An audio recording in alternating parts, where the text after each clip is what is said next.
At this time, we will come to order.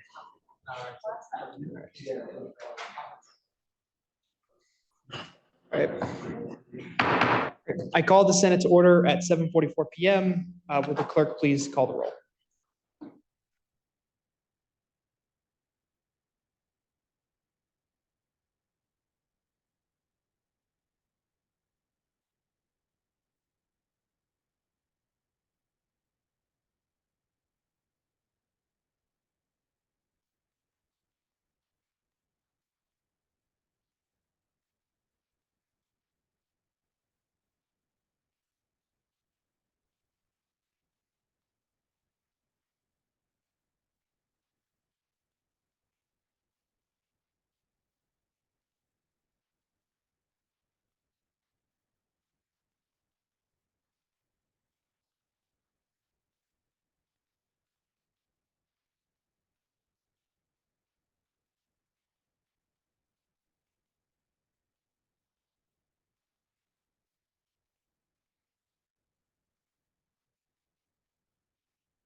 Right, seeing as we have a quorum, we will proceed with the agenda for tonight. At this time, is there a motion with regards to the minutes of the previous meeting? Motion to adopt by unanimous consent. Without objection, the minutes are adopted. We will now move into the reports of the officers of the Senate, beginning with my report. I requested that reports be kept brief tonight, as we do have a special guest attending. That is Kevin Guskowitz will be attending. If you have any questions about my report, I will answer them after the meeting. But basically, I've been catching up on a lot of paperwork over the break, and that has been going well. And projects that were previously in progress are still being worked on. Are there any questions? Seeing no questions, the Speaker Pro Tem is not here. Does the Finance Chair have a report? I do. The Finance Committee, well, not the members of the Finance Committee, but the finance process has been quite busy over break. We opened and closed submissions for the spring 2024 budgetary cycle this past weekend. And in that, we collected requests from 261 organizations, totaling $1,977,417.15. I'm currently waiting on one or two more PDF submissions from organizations who had technical issues, but that's where it stands now. This is an increase of just about 60 organizations, as well as $200,000 from the fall budgetary cycle submission window. This will mean that with a budget of $421,000, we're working on an appropriations rate of about 21%, which is less than half of where it stood in the fall. But that is where we stand on submissions. The Finance Committee will successively be meeting next week on the 23rd, 24th, 25th, 27th, and then the 31st to hear all of these budget submissions, after which point we will work on crafting a budget bill and getting that passed, hopefully by Valentine's Day, if there are any questions. Seeing no questions, does the Rules and Judiciary Chair have a report? R&J met last week and we referred 3 items to the Senate for consideration tonight. Any questions? Seeing no questions, does the Acting Oversight and Advocacy Chair have a report? I'm just going to talk about consent vote. O and A didn't get a chance to meet over break. I was not going to touch anybody. However, we will be meeting next week on Tuesday, 7:30. To go over, as well as starting to talk about getting a report from the actual appointments and going through our projects for the rest of this year so we can finish strong. Any questions? Yes. Do you have any development or motion on sending out stuff for stipends? That is something I would like to talk to you about because I've had no time to discuss with you, but I do discuss what our new process is going to be moving forward since the change last semester. It's now going to be my responsibility. So I hope to talk to you later tonight or we talk to whoever the OA chair is. Seeing no further questions, does our Ethics Chair have a report? We have, well, Senator Nanduri has had their voting privileges suspended due to absenteeism. Other than that, nothing new. Keep up your attendance, y'all, and I hope everyone had a good break. Seeing no questions, does our Joint Governance Council member at large have a report? The JGC has not met yet, and there has been no communication about when the next meeting will be so far. So there's no report on my end. Seeing no questions, do any of the members of the Commission on Campus Equality and Student Equity have a report? We haven't met since break, so no new update since we meet. I will let you guys know. Seeing no questions, we'll now move to our reports of officials. Does the student body president have a report? Yes, super brief. Met with the interim chancellor last week. That went great. Looking forward to working with him. And board of trustees meetings start tomorrow through Thursday, and then ASG is this weekend at App State. And that's it. Seeing no questions, does the vice president of the undergraduate student body have a report? Nothing much. Budget committee is starting up in the next 2 weeks. Structural appointments already reaching out about, and keep an eye out for the Sunny Evans Awards committee going out next week as well. Good to be back. Seeing no questions, can we move to postpone the treasurer's report until when would be appropriate for that? Move until after public comment, and also after the USR 105-130.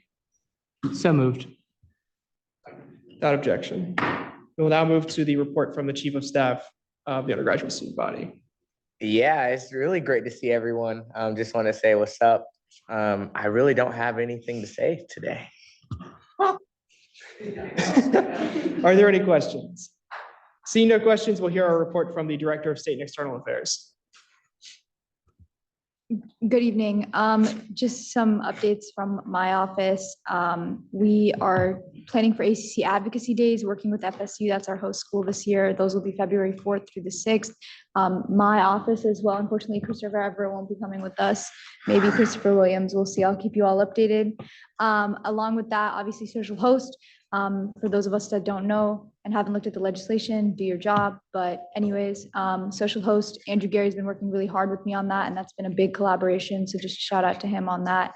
And that ECC collaboration and Good Neighbor Initiative. I have a couple of meetings coming up next week as well. And that yeah. Oh, and then there's no external partnership anymore with Chapel Hill. Instead, we're going to try to form some sort of committee. So you'll be hearing about that from me in the coming weeks. Are there any questions? Seeing no questions, let's see, do we have any reports from the undergraduate student attorney general, honor court chair, or outreach coordinator? Hello, good evening, everyone. Since I'm the only one present out of those three, I'll be giving all three reports, starting with undergrad student attorney general. His update is that he just has a ton of cases that have been charged, and he's working through that with his staff. And he'd also like some progress to be made on case manager stipends. That's his big report. From the honor court, we will start hearing formal hearings this week. I spent my break reviewing a lot of alternative resolutions, and we are focusing on transitioning the leadership. And from the outreach coordinator, we are having an event, a spring involvement fair on February 1st from 11 to 1 p.m. That is all. Are there any questions? Seeing no questions, we will move into the receipt of petitions and messages. There are no papers addressed to the Senate. There were no requests for 3-minute speeches. We are now in line for public comment period. Is there anyone who wishes to give public comment? Seeing no requests for public comment at this time, is there a motion? Mr. Speaker, I move to alter the agenda by moving USR 105-130 immediately before special orders, adding the item referred to us by the GPSG Senate, item 54-022 to Committee of the Whole, and add the election of a chair of the Commission for Campus Equality and Student Equity immediately after the election of a member of the Commission for Campus Equality and Student Equity. Can you repeat what the motion was for?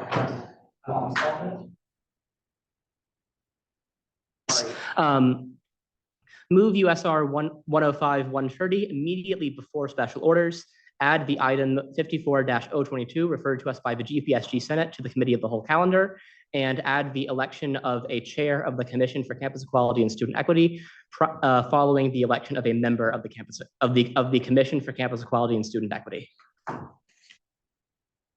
Is there a second to this motion? Second. Hearing a motion in a second, no objection, the agenda will be reordered as such. Y'all give me a moment to do that. Oh, no, it's a motion to reorder. Ooh, that's right, we are adding an item. So at this time, we are now in public comment for this motion, as it is a motion, as there is a adding to the agenda of, where is it? This item from the GPSG Senate. Is there anyone who wishes to give public comment on us adding this item to the agenda?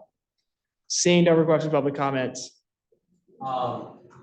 There's already a committee of the whole. Does the public comment require to add something to committee of the whole or just to add? It's to add it. To add any item once a meeting has started there, you have to have public comment on a motion to add to the agenda. Sounds good to me. All right. Seeing no request for public comment, motion was seconded without objection. The agenda is reordered as such. If you'll give me a second to update the agenda.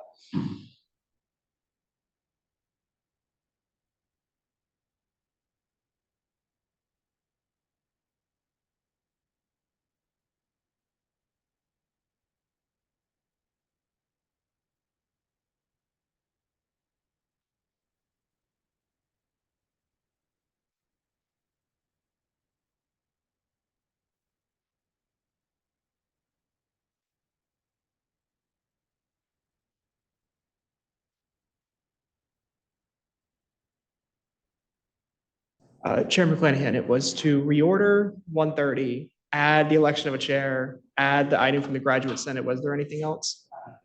Okay, thank you. I have a motion after. Okay. Let's see, this is. Matthew, how do they number items in grad senate? It used to be general bill, but it doesn't say that anymore. Okay. I this technically wasn't for progressive being introduced to the center. But in reference to general bill.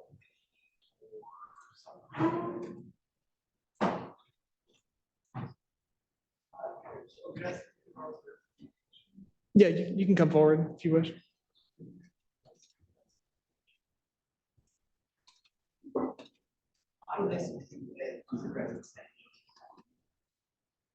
Sorry, I can't hear you. Sorry, I messaged you an undergraduate Senate version of that bill. Oh, that rocks. I'll send that to myself. That, for reference, would be introduced by Senator McClanahan and the language doesn't include the letter itself, but basically says the undergraduate Senate co-signs and commits to full support of said letter. You'll see it when you get to it.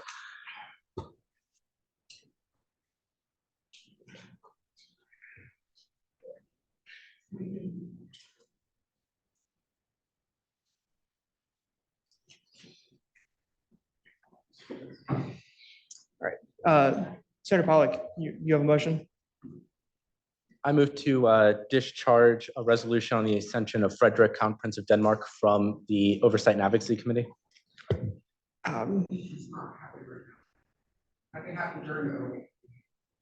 motion that is pursuant to the standing rules, that is an allowable motion.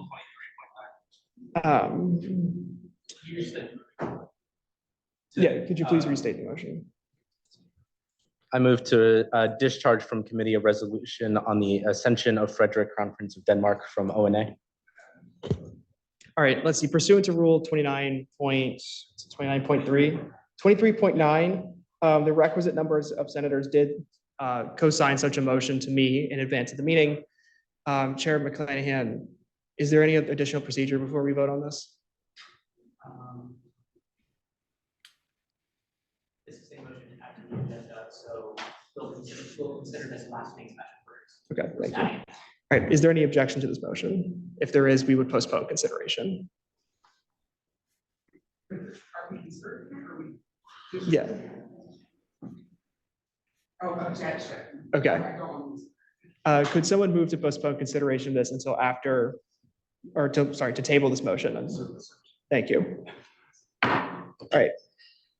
Let's see. 30, here we go. Let's see, Chair Forbes, would you please come to the dais? Oh, Speaker Pro Tem, you're here. I will yield the chair to the Speaker Pro Tem.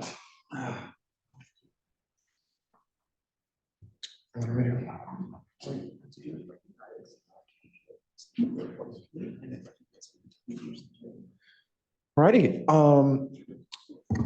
I've now assumed the chair. I recognize Senator Katie Fiore to deliver the report of the awards committee. Yeah, so we report this, a resolution to award Chancellor Guskowitz Medal of Merit. We all reported it favorably, so yeah. That's all I have here. All right, thank you, Senator Fiore. Speaker Gary, would you like to introduce the legislation?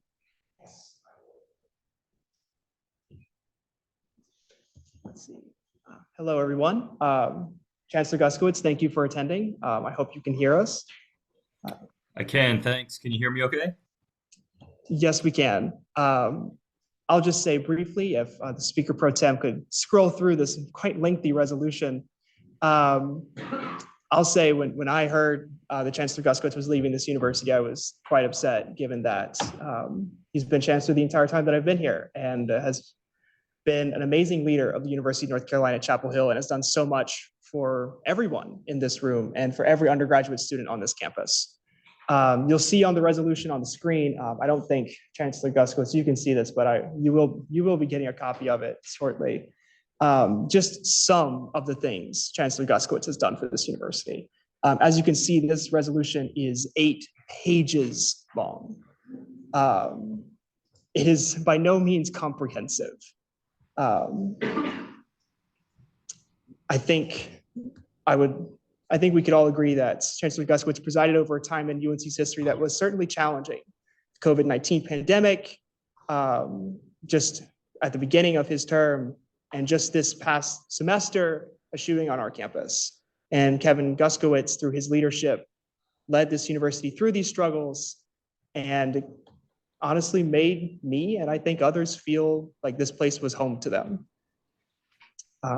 So at this time, if there is no objection, I would ask unanimous consent to approve this measure and award Chancellor Guskowitz the Medal of Merit for his distinguished service to the University of North Carolina at Chapel Hill.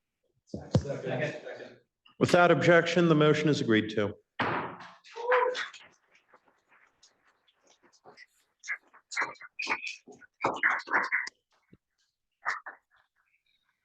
Righty. Thank you, Speaker Gary, and thank you, Chancellor Guskowitz, well, former Chancellor Guskowitz, for being here with us tonight. We greatly appreciate your service. Well, thank you so much. At this time, I move to recognize the Chancellor. Second. Without objection. Thank you so much. It's with very mixed emotions, as you can imagine, that my wife Amy and I have made the decision back about 7-8 weeks ago to accept the presidency at the University of Michigan State University, and we are. What I want you all to know is that I'm incredibly honored by this recognition, this award. When I got to Carolina 28 years ago, I said that I always wanted to be strategic, bold, and student-focused, always ending with student-focused. And I have loved my 28 years here and will continue to contribute to this incredible place, this magical place, as I like to call it, the University of North Carolina, Chapel Hill. And I want you to know that I'll be by your side and watching you on your career paths and your many endeavors that you'll take. And I know that you will learn to love this incredible place in the same way that I have in these 28 years. And I do want you to know how much I appreciate this, and I wish I could have been there in person this evening, but we're kind of on the move in between some other events and also preparing for our move to East Lansing here in about 5 weeks. But you'll still see me on campus, and we will be back. And for the class of 2024, I know that there are many of you are there this evening, and we've been through a lot together. And I'm proud of you, the way you've persevered.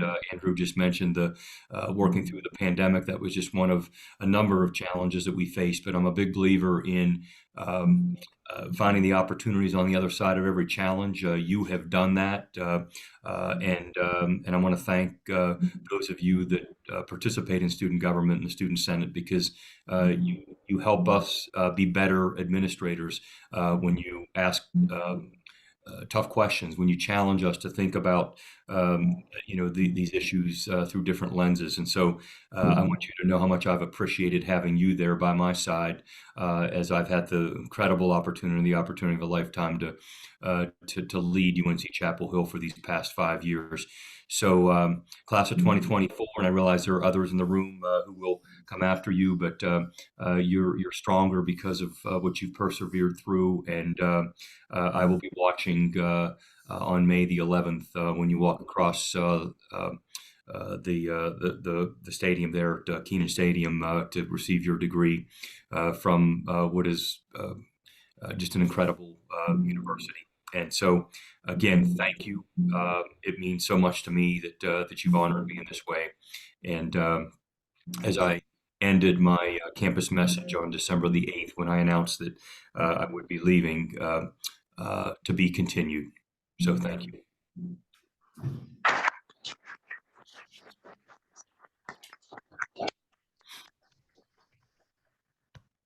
Thank you, Chancellor Guskowitz, and thank you so much for being here tonight. I now yield the chair back to the speaker.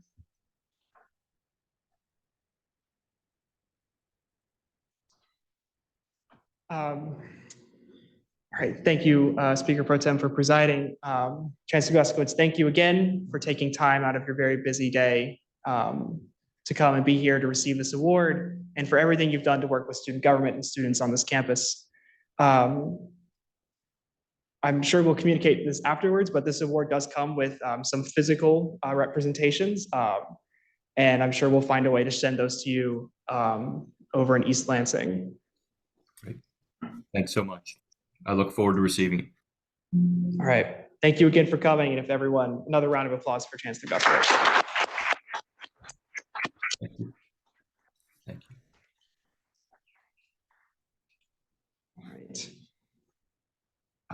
All right. We would love if you were to stay for the entirety of the meeting, but at this point, that concludes the presentation of the award. Let's see. All right.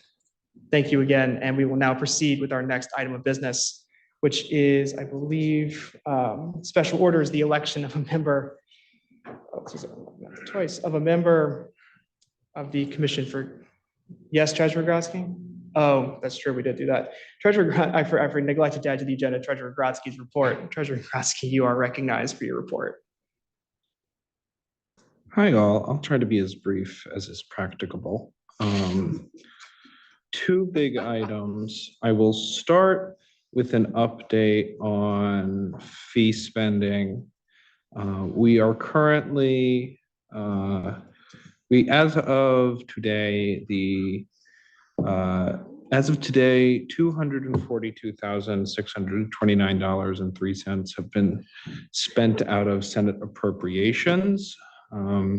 That's out of about $1,042,669.93. So approximately 23% of all appropriations have been spent to date. Over the course of the coming semester, the Senate is authorized to spend an additional $473,927.72 for a total of about $1,516,597.65. As I presented in the 5-year financial plan last semester, the goal is to spend about 60% of appropriations this term, which means, which overall would mean that we would hope to have about $909,000 in spending by the end of the year, which would mean we would need to spend about an additional $667,000 by the end of the year. So we would have to spend about 2.5 times as much in the spring as we did in the fall, approximately. So that's hefty, and leaves me a little bit skeptical. It'll go up precipitously, but it does leave me a little bit skeptical that we'll be able to meet that target, which is also why more broadly, I'd like to investigate with senators and others, perhaps a path forward on other ways to more expeditiously spend down the considerable reserve that the Senate's built up. That may include spending beyond what is available, but that would take some pretty significant changes, which I don't think we're prepared for at this time. Then also one-time appropriations, as I will get to, large one-time appropriations, I will get to in my second point. I believe I mentioned in a previous message to the Senate that we were coping with a deficit in the Carolina Union Student Organization system. That deficit is about $70,000 in fiscal year 24 and is going to grow to up to, I think, close to $150,000 in fiscal year 2025. So that's significant. And a number of undergraduates, including myself, the speaker, the JGC chair, have been in discussions with various graduate student leaders regarding a way forward on that, particularly to more sustainably finance that office to ensure that our ability to disperse funds to student organizations remains robust. Where we have arrived is that we are not prepared to doctor a permanent solution like that on the time scale, in the time frame we would need. But what we would like to do is to lay down a mechanism whereby we could backfill this fiscal year 2024 deficit so that our ability to sustain that next year is not diminished. So you'll see on the agenda, the speaker has proposed a minor constitutional amendment that will allow us to essentially make whatever appropriations are necessary to fund QSO, because that is quite exigent. Beyond that, the precise, the terms that was generally agreed to in the most recent meeting with the president of the Graduate Senate was that we would negotiate a split on how much each constituency will be responsible for in funding at a later. I'm gonna try to keep myself, the finance chair, the speaker, and also the JGC chair intimately involved in that. And there was some contention as to exactly what that should look like. But my expectation is that the Senate will probably at the end, towards the end of the year, look to make a contribution, a one-time contribution of something like $50,000, which will spend down our reserve and also get us to that goal. If there's any questions on any of that, I'll be happy to hear it. You're recognized for your question.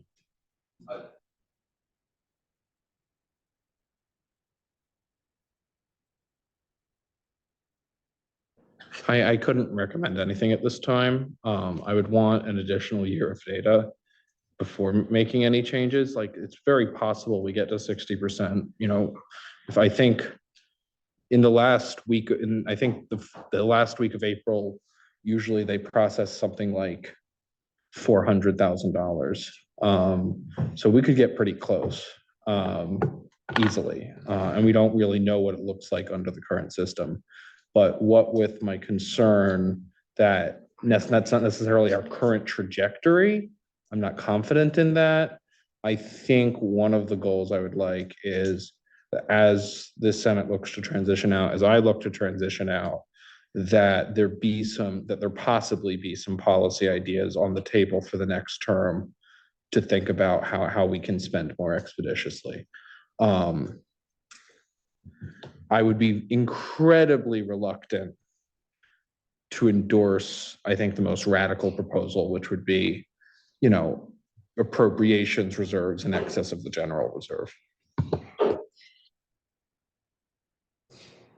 Are there any further questions for the treasurer? Seeing no questions, we will proceed to the special orders calendar, beginning with the election of a member of the Commission for Campus Equality and Student Equity. At this time, are there any nominations from the floor? I nominate Senator Longo. Second. Senator Longo, do you accept? I accept. Are there any further nominations? You're recognized. I nominate Senator Fiore. Do you accept? I accept. Are there any further nominations? Okay, seeing no further nominations, we have a contested election. Just as a review of how this traditionally works. Traditionally, both candidates will be given some amount of time to present a platform of sorts. They will then be granted some time to field questions, at which point we will enter into a discussion period and then vote by not really secret ballots, but secret for the purposes of like 10 minutes when you actually cast your vote. Any questions on the procedure? Okay, if not, at this time, is there a motion to limit the time the candidates have to present their platforms? Yes. Oh, even better. Okay, will the candidates please come to the forward to the front of the room?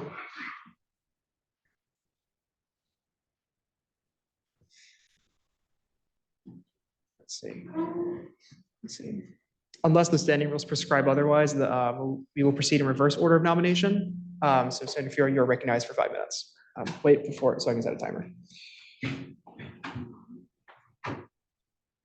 You may proceed. Wonderful. Yeah.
Senator Longo, you recognized for 5 minutes. So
Thank you. Is there any other questions?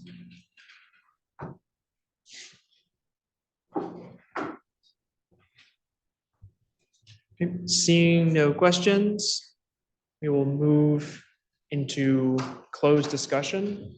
Candidates, if you would please step out into the hallway. Point of information, Yes. we are electing both the member and the chair of this committee, right? Would the sponsor of the legislation that wrote this bill explain how it works? Yeah, that works. So we are.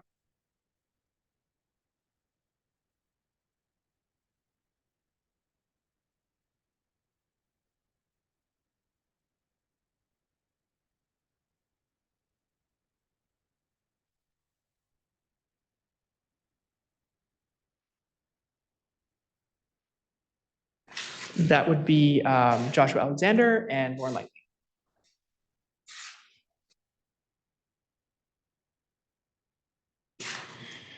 All right, just a reminder, just because the candidates aren't in the room doesn't mean you're allowed to disparage them or anything like that. Let's be civil and professional. With that said, at this time, is there anyone who wishes to speak for either of the candidates, preferably in reverse order of nomination? If there are no speeches, is there a motion to enter voting procedure? Yes. I just feel like information, I think.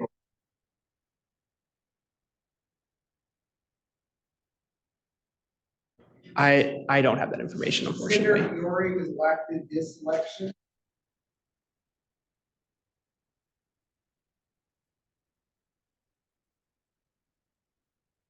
I thought you meant like, are they freshmen, No, freshmen? Okay. Are there any other points of information, or does anyone wish to speak? If not, is there a motion to enter voting procedure? Yes, Senator Jessup. I really.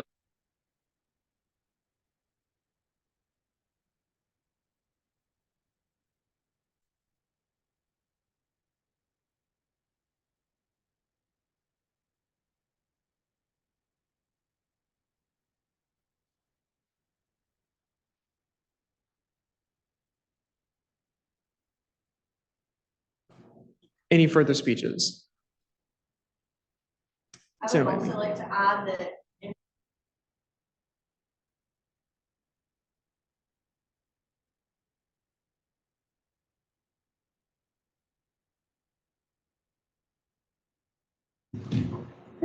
Are there any further speeches? Senator McDermott. I also think we should go with.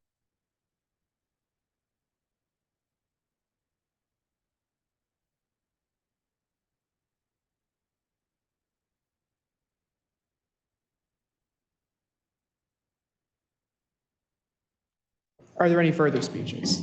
Or is there a second? I'd like to speak. Motion's drawn, you're recognized.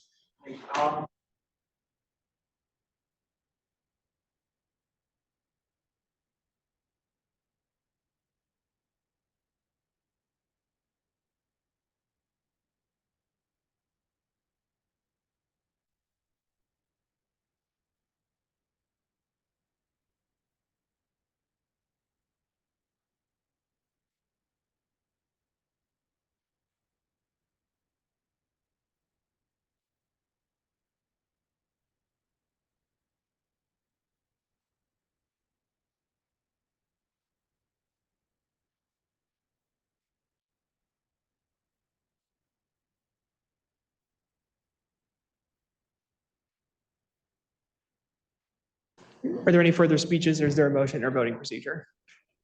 So, is there a second? All right, without objection, we're in voting procedure. The Sergeant at Arms will be passing out paper ballots. As a reminder, you need to write both the last name of the person you're voting for, as well as sign your ballot. Like you don't have to, as long as you just need to print or sign your name on the ballot so we know who voted. Yeah, last name, sign your ballot. And we'll give you all like a minute or two to do that, and then we'll have the Sergeant at Arms come pick up your ballots. Yes, do please try to keep your writing as legible as possible. Let's see. Let's see. I think.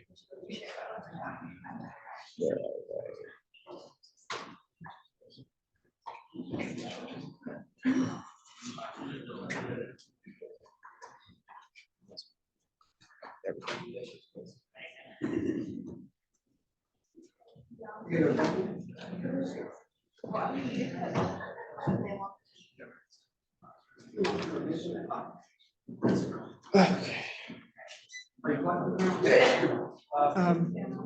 Yeah, we'll collect them all at once.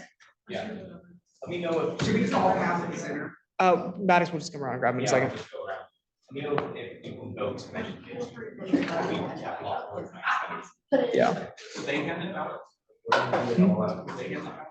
Yeah, I'll bring them out to them now. Yeah, of course. If I'm just like, don't leave your ballot out. Someone might do voter fraud.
Let's see, by a vote of 13-9, congratulations to Senator Longo. You've been elected as the member of the commission.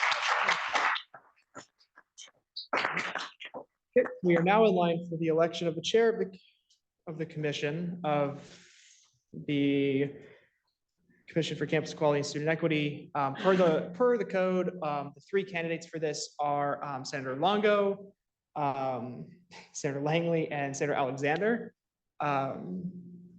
Do you have a point of order, Chairman McClanahan? Oh, okay. Let's see. Senator Alexander isn't present, so Senators Longo and Langley come to the front. There's a motion. Is there a motion? Yes. Do they both have to run, or can they use? Oh, it's nominations. Never mind. Then, are there any? Do you accept this nomination? I do. Speaker? Yes.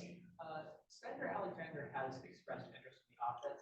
I thereby move to postpone the election, postpone the election to the following meeting of undergraduate. I oppose as well. Okay, there is a motion to postpone. I hear objections. Is there any second?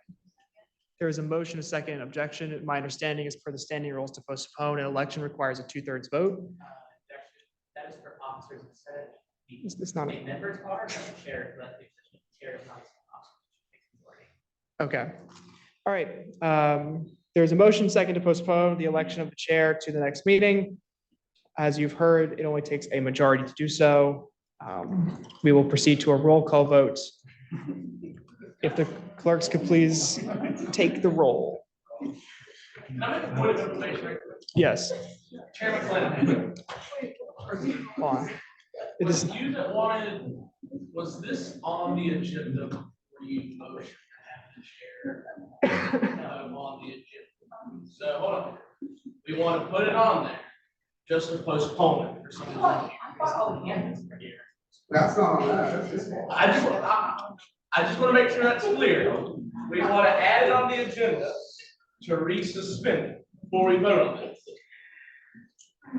I would say.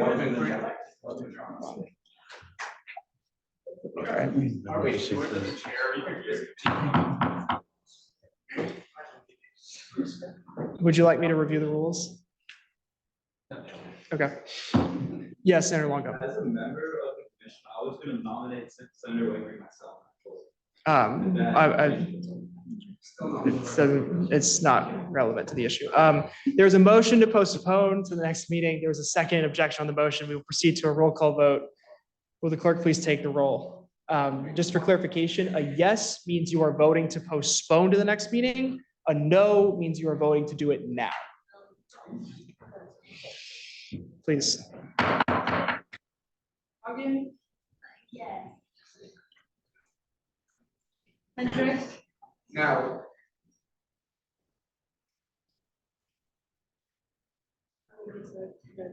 Yore? Yes. No, I'm abstaining. Kim? Yes. Wilcox? Yes. Forbes? Yes. Guskowitz? No. Jones? No. Wilson? Yes. Manum? No. McDermott? No. Langley? No. Longo? Oh, yeah, no. Hodges? No. What? No. Jessup? Nope. Clanahan? Yay. Schneider? Yeah. Barrett? Yeah. Swear to God. Leonard? Yes. Pollock? Point of order, my name was not called. Oh.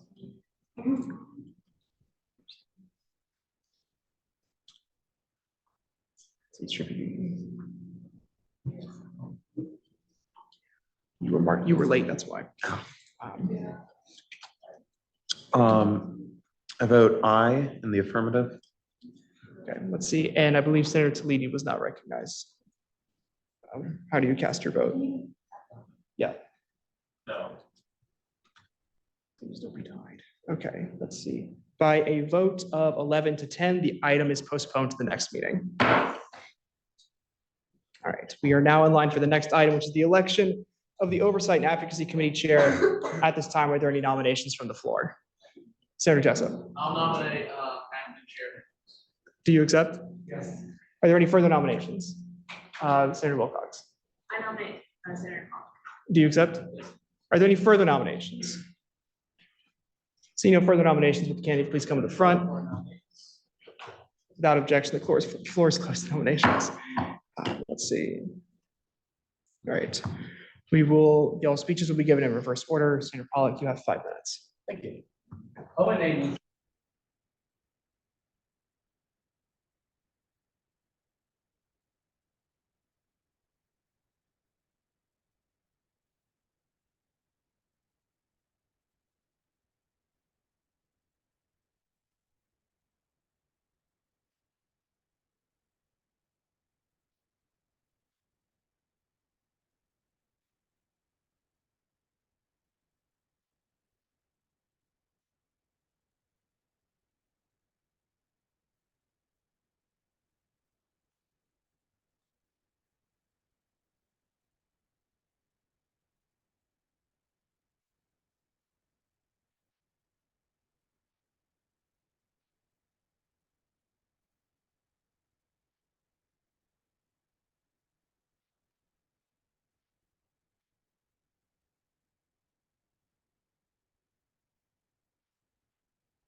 Senator Hendricks, you have 5 minutes.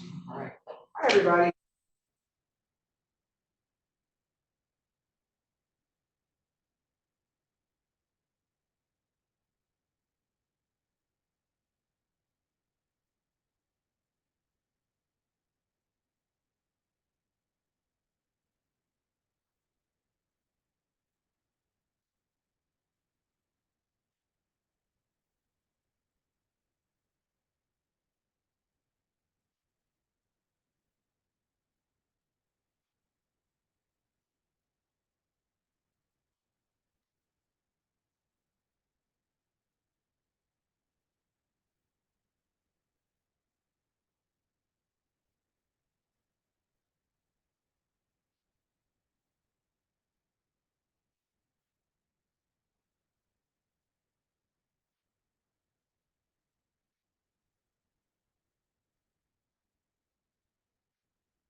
Thank you. We are now in line for questions. At this time, are there any questions? Other election outcomes.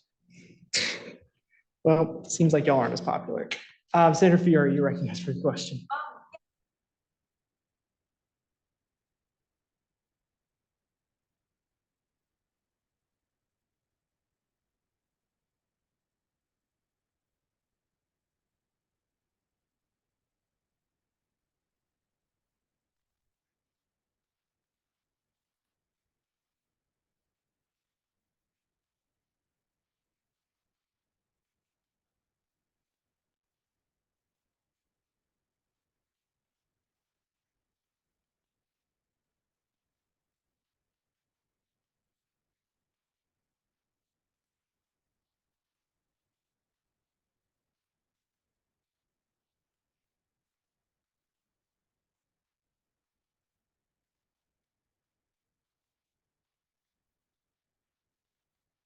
Let's not speak out of turn. Sorry, yeah. Senator, just please finish, and then if you have a So- follow-up question, we can handle that. Yes.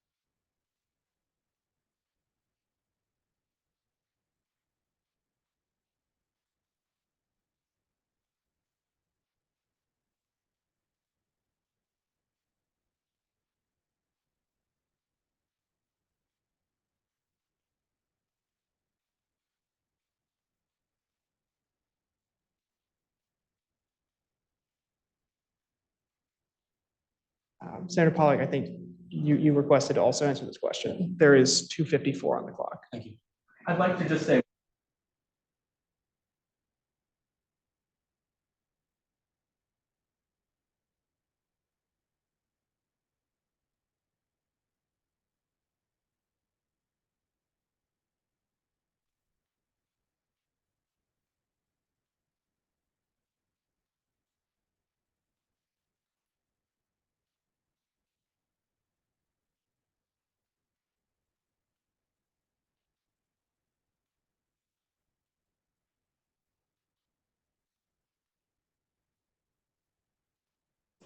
Further questions? Let's see. I believe I saw Senator Jessup, your hand was up. Thank you.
Are there further questions? Or is that a follow-up question? Yeah,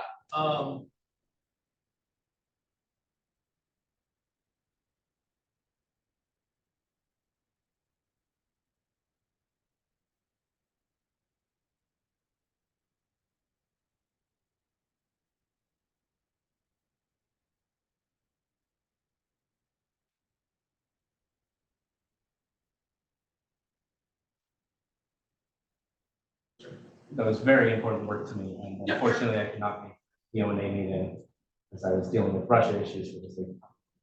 Right, are there further questions? Chair Forbes, I believe your hand is up next. Yes. Okay, so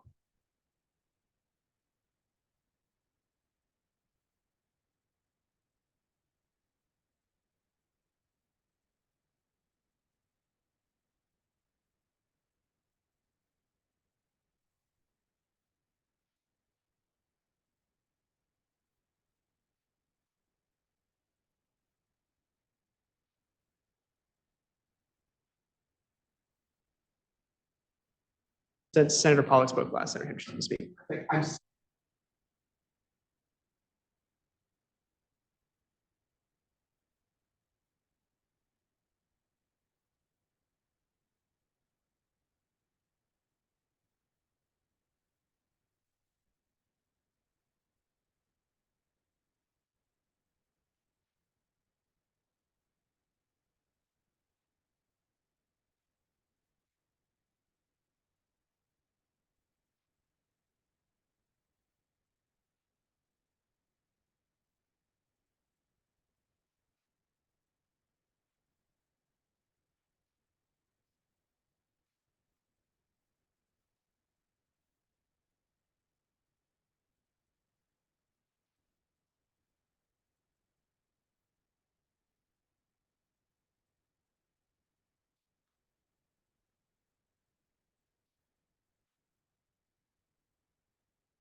start meeting with people and hearing from them about what stipends you need, is this enough, and go from there. Senator Pollock, you're recognized with 2:50 on the clock. thank you. I was gonna say a lot of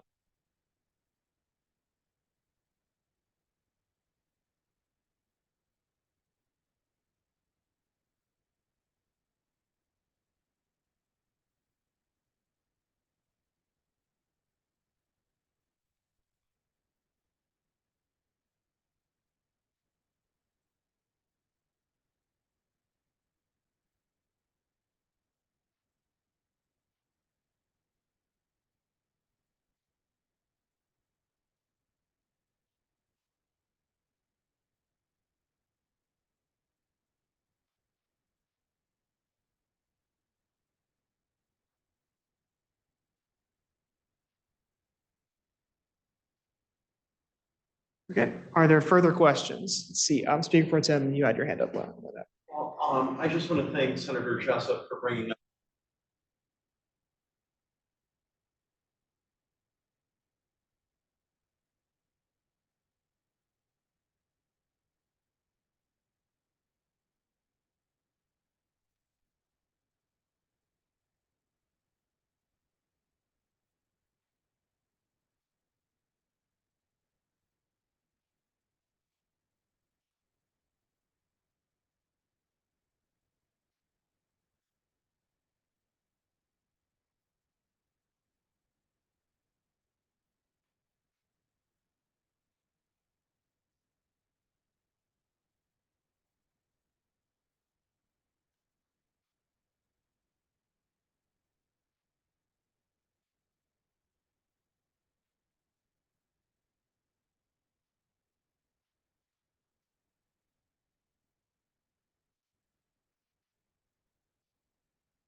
Okay, Senator Pollack, are you wishing to also answer this question? I'm There curious is 250 on. why I would.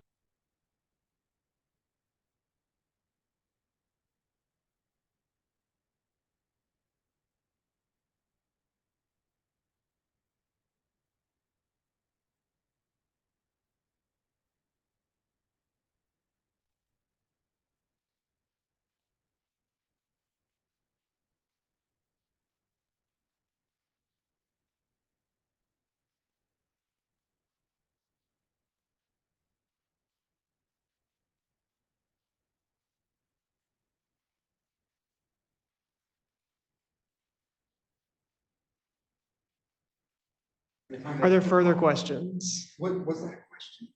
No, that was a statement. Okay. You may ask your follow-up. Alrighty,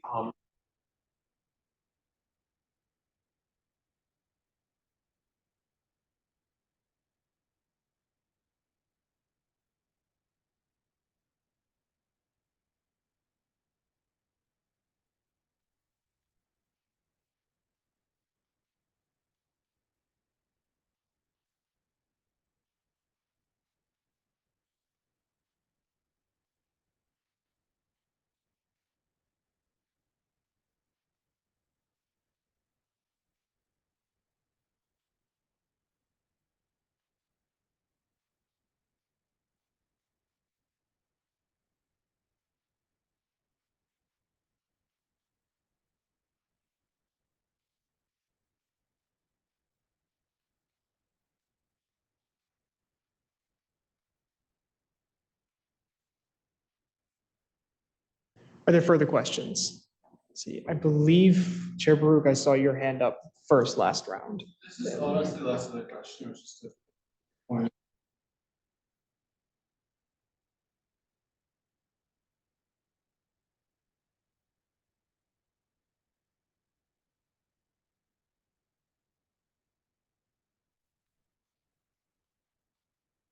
Thank you for that point of information. Senator McDermott.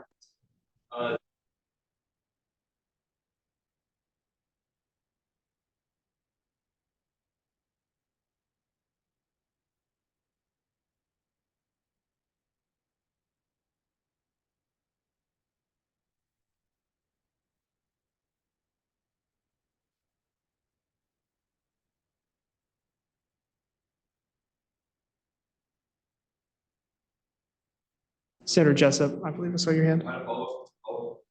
Yeah, you felt recognized for follow-up. So how would that limited experience work?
Are there further questions? Chair Flanagan hasn't asked a question yet, then Chair Jessup.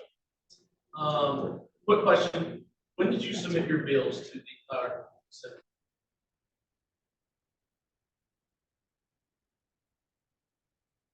I'll provide this as a remark from the chair. It could be a reference.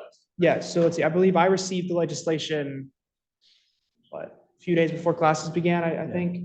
I then did not refer that legislation to O&A because there was no meeting on the calendar. I referred them this afternoon, I believe, because no committee calendars had been sent to me. So I was under the presumption that committees would not be meeting until after this first meeting. Okay, fair enough. Thank you.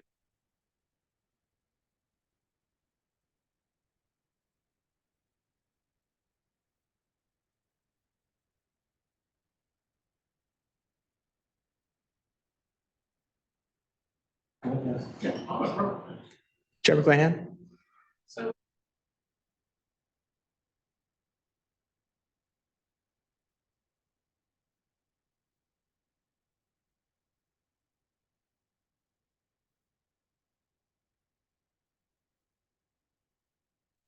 Senator Pollock spoke last, so Senator Hendricks.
Senator Pollock, you have 335. I do agree that there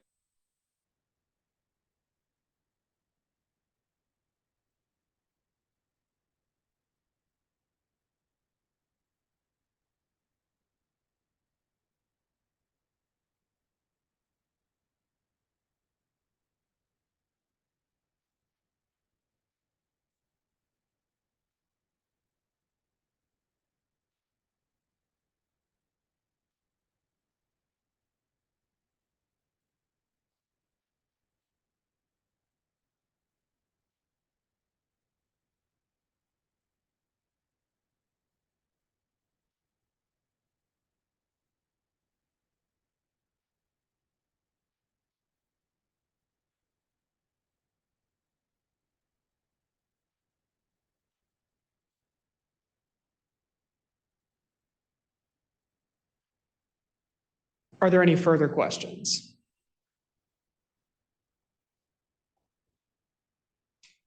I'll extend speaking. Yeah. You can proceed with your question. Thank you, Andrew Gary. Yeah, I just had a question for both of you. And this comes from like the executive branch and, obviously like SEA does not work with ONA anymore. But when I was attending the meetings at the beginning, a big thing that I realized, and also after talking to Andrew about this, because I was like, wait, are you serious? Stipend review is not something we're supposed to be afraid of. And it is the idea that, all of us that do have stipends, that is genuinely something we're like, oh my gosh, like we're going to have stipend review. So I guess my question is like, how do both of you plan on, I guess, communicating with us? Because we are not in, like, obviously, like we attend Senate meetings, but beyond us, the people that get stipends that don't attend, or, like even with us, how do we know that, you're in our corner, or, how do you plan to communicate with us? Let's see, Senator Pollock spoke. You asked the question first last time, so Senator Pollock, you can go first this time. All right. Yeah. honestly,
Are there any further questions?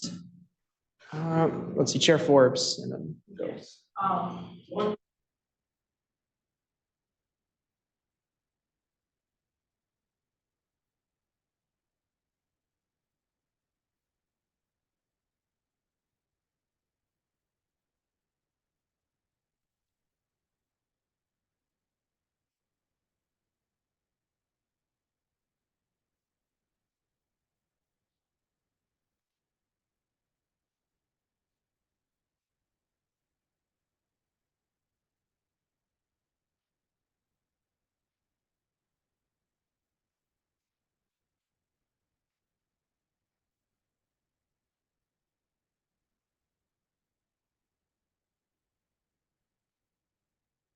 Let's see, I believe Senator Pollock answered first last time. So Senator Hendricks, you're recognized. Apologies.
Are there any further questions? I'll extend speaking to the treasurer. In response to the SEA director's question, I think you both responded that you'd like to take a very friendly approach to stipends or to proposing the Stipends Act. And this concerns me. Not because I dislike friendliness, but for the first time ever, the Oversight and Advocacy Committee is going to be tasked with proposing an act of appropriation. And these uniquely, among all things handled by the Senate, are subject to a lot of strict rules and an expectation of pretty stringent procedure. How do each of you feel equipped to approach this with perhaps kindness and understanding, but also an understanding that it is in a process that is expected to be highly procedural and as objective as possible? See, I believe Senator Pollock will answer first this time. I'd like to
Are there any further questions?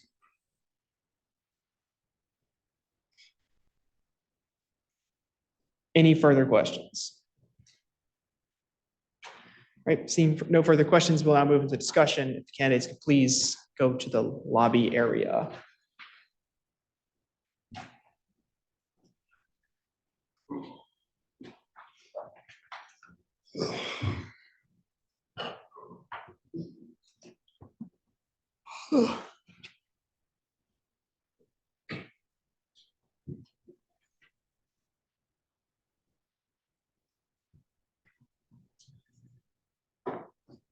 Let's see, okay. I think they're out of the room. All right, just, same disclaimers last time. Just because they're not here doesn't mean you can be mean. With that being said, is there anyone who wishes to speak at this time? Preferably, we'll try and alternate one for one. Senator McDermott, I saw your hand first.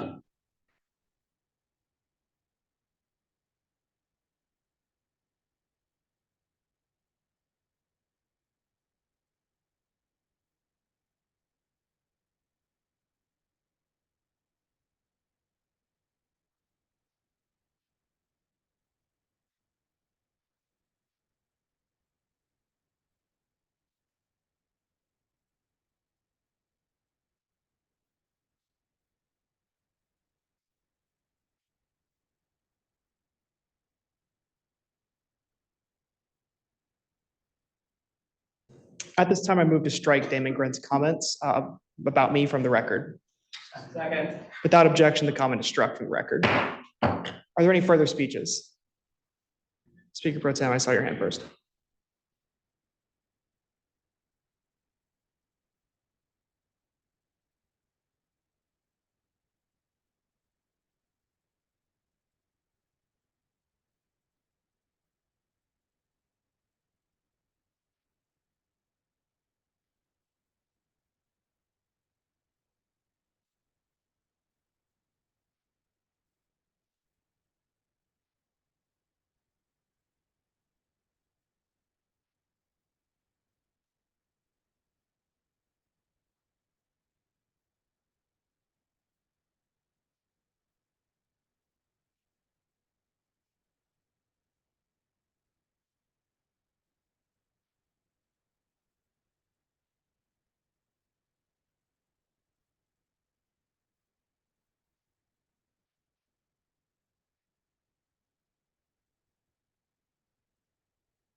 Are there further speeches?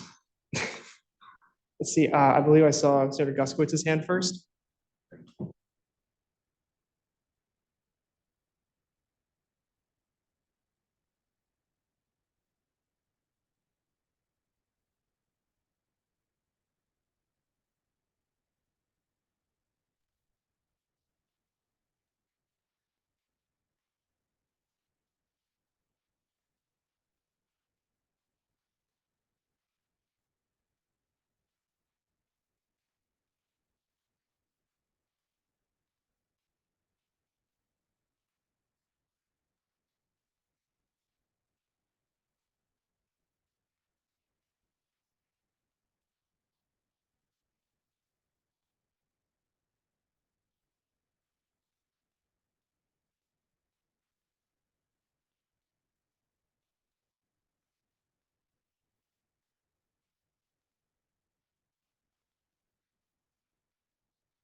All right, further speeches. Let's see, Chairman Planahan, I saw your hand first.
Are there further speeches? Let's see, Senator Jessup, sorry. You said to be monologues, can we ask to clarify previous thing? You could ask a senator a question that's within the rules. Speaker Pro Tem Erdo, what, I'm a member of ONA, what could have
Any further speeches? Senator Leonard.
Thank you. Any further speeches?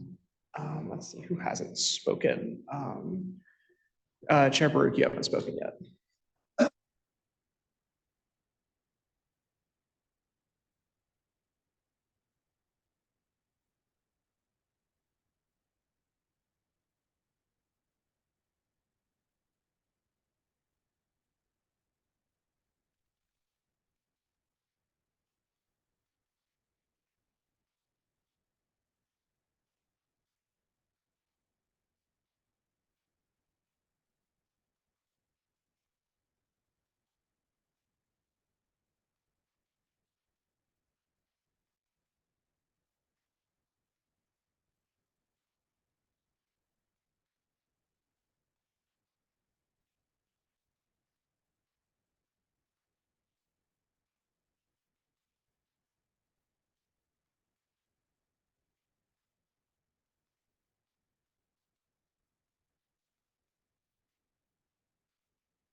Thank you. Are there further speeches? Senator McDermott. I'd like to say that,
Further speeches, Senator Fiore. Yeah, so,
Speaking privileges to the JGC chair. Second. Without objection. Thank you all. For those who don't know me, my name is Matthew Tweeden. I've been out of the country for a while, but I'm back. I chair the Joint Governance Council, and I was not planning on speaking on this issue because I did not know it was on the docket until it happened, and there was debate that kind of went in circles. Let's kick the unimportant issue. Like, these are both clearly two guys who care about the organization, care about student government. I want to talk about my perspective as to the function of O&A, what has gone wrong in years past. I remember 103rd Undergraduate Senate now 3 years ago. And currently chair joint governance. So let's talk about these two words, oversight and advocacy. On the oversight front, in my role with the executive branch last term, we filled executive appointments on a scale that had never been done before, which was really great to see coming out of the executive branch. We didn't have the accountability mechanism coming in from the Senate side. I'm going to be honest, there's a lot of structural issues that need to be addressed that aren't going to be addressed no matter who chairs, because we have realistically like a month before half of y'all are running for re-election and the other half meant to just clock out for the work. But that's the reality of the cycles. So we're not going to see structural change there. We're looking for someone who knows how to play ball here, who's going to get the work done. I'll circle back to that point. But I really don't think that's where my focus is. My focus forward is on advocacy piece. So governance chair, whenever y'all pass a resolution, there's like a 2 in 3 chance it gets kicked up to joint governance, where it's discussed between the undergrad leaders and the grad leaders, sort of to dive more in depth, to refine it a little bit, to kick it off to top level governance, university administrators, and a lot of things that don't go there have previously worked behind the scenes of the joint governance process. So notice we had some graduate members here earlier tonight. So what does this mean for tonight's deal? I'm going to pitch y'all that there are 2 things that matter in this election. Do they know what's going on, and do they do the work? And what I mean by this is, I'm really going to focus on that first point. So much of the advocacy piece, but also the oversight ties into the workings of student government. So much of it comes down to being inquisitive, being intuitive, and engaging with questions. Here's what I'll say. Senator Pollock has time and time again reached out to me personally to better understand these issues. When he has questions about how things work on campus, he's very proactive about it. He reaches out to partners. I'll be very honest, my knowledge of Senator Hendricks's work in student government comes from bylines and one-off quotes in the Daily Tarkiel that he managed to sneak in there.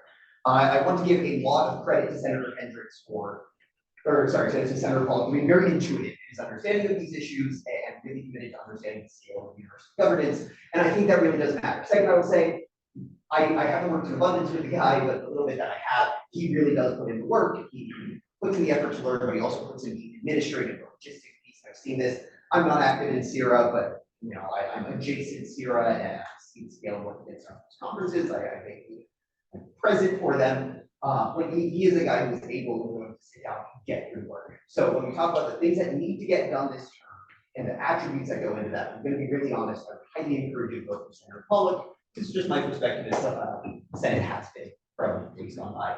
Can I take questions? Yeah, you have 2 minutes on the clock.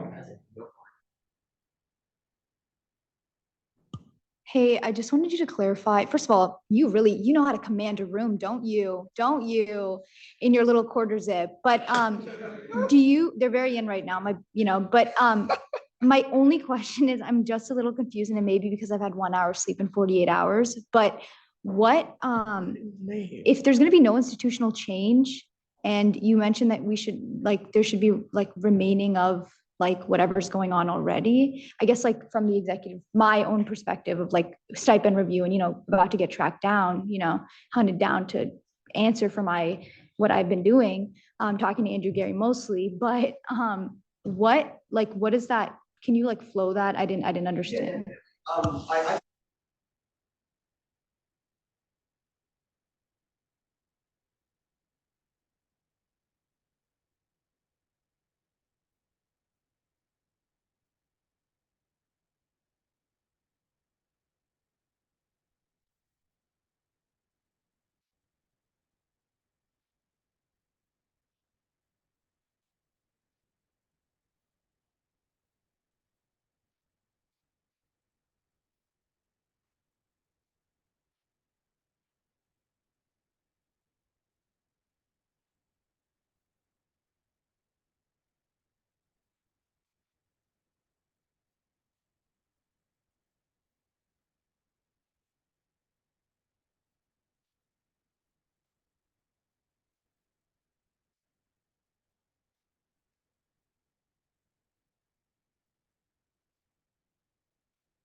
Are there further speeches? Let's see, Senator Guskowitz. I would like to extend.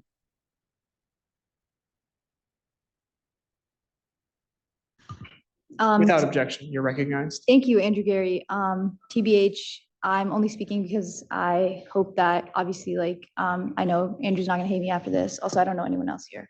I don't know Senator Pollock, and they often say to executive branch, don't get involved. So I'm just making clear, like, I'm not technically getting involved because I don't know Senator Pollock, so I'm not necessarily picking a side here. I do just want to say, like, in my work on SEA, as well as Raina Young's work on SEA and working with ONA, she worked more closely last year. I will say, like, at the end of the day, when you go to a meeting or when you're in a room and you hear someone and the way they care about something, Sam Hendricks, who I honestly didn't even know I followed on Instagram until 2 months ago, but literally tracked me down, like ran after me after the Senate meeting, like on the first or second Senate meeting, was like, oh, I just really want to make sure that you're going to be coming to the ONA meetings, even if you're not, even if you don't have to, if you're not obligated to anymore. I also just want to say, like, even before that, when I did attend the ONA meetings, Senator Hendricks, I mean, he's talking like a majority of the time. And I feel like it was just kind of the thing where it's like, you're really, obviously you're trying to like energize a group, tell people, come on, like, please stop sleeping and watching TikTok and come to these meetings. But I do want to just say, like, from my work with Raina, as well as like from what I would hear from her, as well as the work that I did with ONA, I don't think it would be necessarily fair to consistently and continue to blame Senator Hendricks for something that perhaps like Damon did. And nobody told Damon I trashed him, because I didn't. He always gets mad at me. So thank you. Further speeches? Senator, is there a second on moving or entering voting procedure? Second. Is there any objection to entering voting procedure? All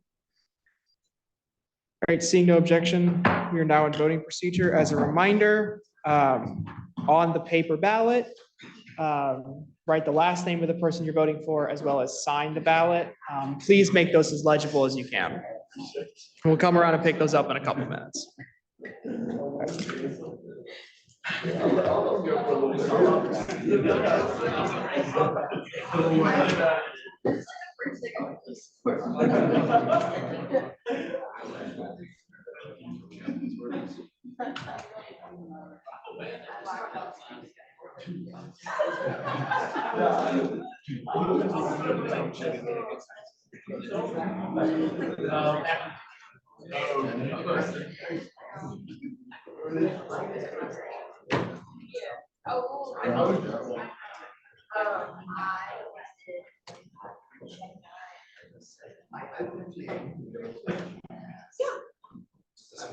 Just purchase from water.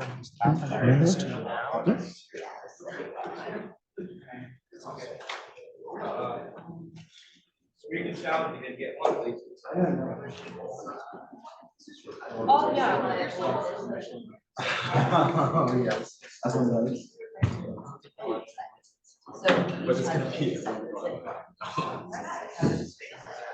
That would be too. Just right. I would like to hear just like blank space. Oh, yeah. You know, he knows. Anything.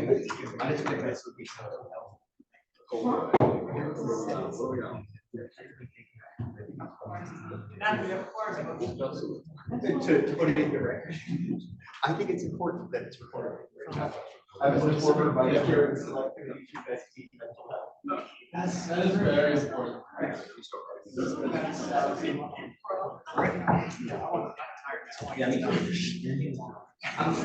I'm getting it. Yeah.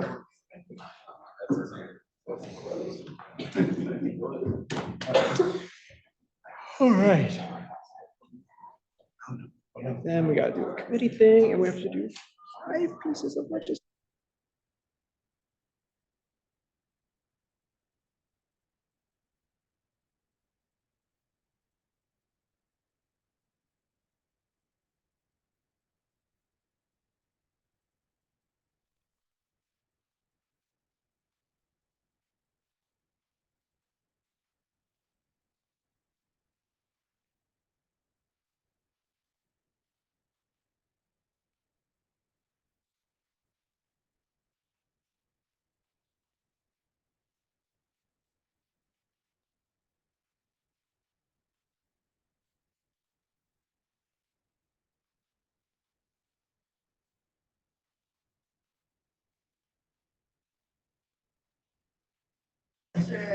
All right, did anyone not turn in a ballot? Has anyone not voted who wishes to vote? Okay, we will count.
By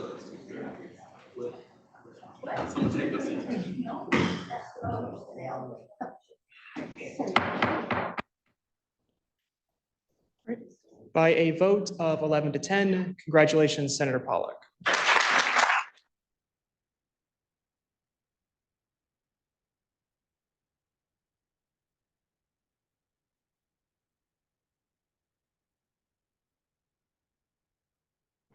Okay, we are now in line for the last special order, which is a committee reassignment. Let's see, Senator Jessup is here. I believe Senator Foxworth could not attend as she is ill. But if someone would please make a motion to suspend the rules and allow Senators Jessup and Foxworth to switch which committees they're on, that would be great. A second. Without objection, thank you all. We are now in line for the committee of the whole. Is there a motion to enter the committee of the whole? All right, we are now in the committee of the whole. Does anyone wish to volunteer to preside? Motion to suspend rules and allow the chair to preside. Without objection, I yield to Chair McClanahan.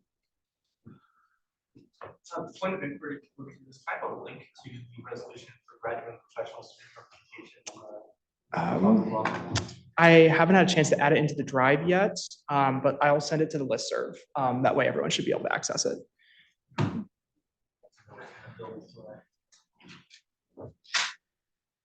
At this time, we will now begin consideration of USR 105-147, resolution disapproving of the proposed social host ordinance. Will the sponsor, Speaker Gary, please present the resolution? Yes, I can do that.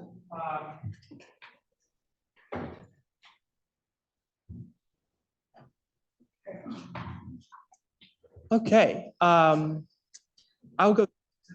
And I'll also be at some point if the State External Affairs Director is okay, yielding to them as well.